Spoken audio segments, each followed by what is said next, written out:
تصویر گاؤں میں سورج نکلتا ہے۔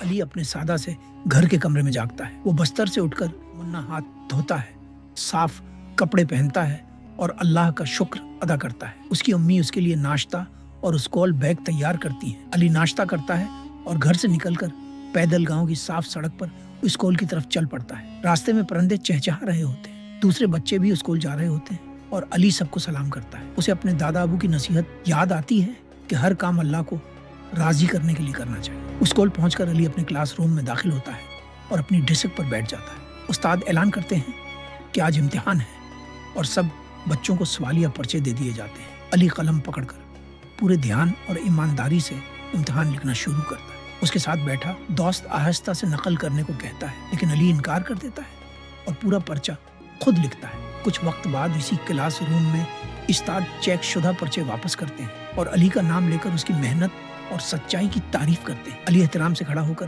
استاد کا شکریہ ادا کرتا ہے اور دل ہی دل میں اللہ کا شکر ادا کرتا ہے۔ شام کے وقت علی اپنے گھر سے نکل کر مسجد کی طرف جاتا ہے۔ ماتحت راستے میں اذان کی آواز آ رہی ہوتی ہے۔ مسجد کے دروازے کے پاس ایک غریب بوڑھا آدمی بیٹھا ہوتا ہے۔ علی رکھ کر اپنی جیب سے پیسے نکالتا ہے اور ادب سے اسے دے دیتا ہے۔ پھر علی مسجد کے اندر داخل ہوتا ہے، جوتے باہر رکھتا ہے، صف میں کھڑا ہو کر سکون سے نماز ادا کرتا ہے اور نماز کے بعد اپنے گھر والوں، گاؤں اور غریب لوگوں کے لیے دعا مانگتا ہے۔ اگلے دن دوپہر کے وقت علی اپنے بیمار پڑوسی کے گھر جاتا ہے۔ اندر جا کر اس کا حال پوچھتا ہے، گھر سے لایا ہوا کھانا دیتا ہے اور اس کی صحت کے لیے دعا کرتا ہے۔ کچھ دن گزر جاتے ہیں اور گاؤں میں بارش نہیں ہوتی، کھیت سوکھنے لگتے ہیں اور لوگ پریشان ہو جاتے ہیں۔ علی دوسرے بچوں کے ساتھ کھیتوں کے پاس کھڑا ہو کر سب کو اللہ سے دعا کرنے کے لیے کہتا ہے اور سب بچے ہاتھ اٹھا کر سچی دعا کرتے ہیں۔ اسی رات آسمان پر بادل چھا جاتے ہیں، تہیں اور زوردار بارش شروع ہو جاتی ہے۔ صبح علی اپنے گھر کے باہر کھڑا ہو کر دیکھتا ہے کہ زمین سرسبز ہو رہی ہے اور گاؤں والے خوشی سے اللہ کا شکر ادا کر رہے ہیں۔ شام کو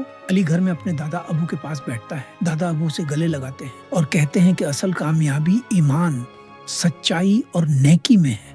علی مسکرا کر کہتا ہے کہ وہ ہمیشہ اللہ کو خوش کرنا چاہتا ہے اور یوں کہانی ایک خوبصورت انجام کے ساتھ ختم ہو جاتی ہے۔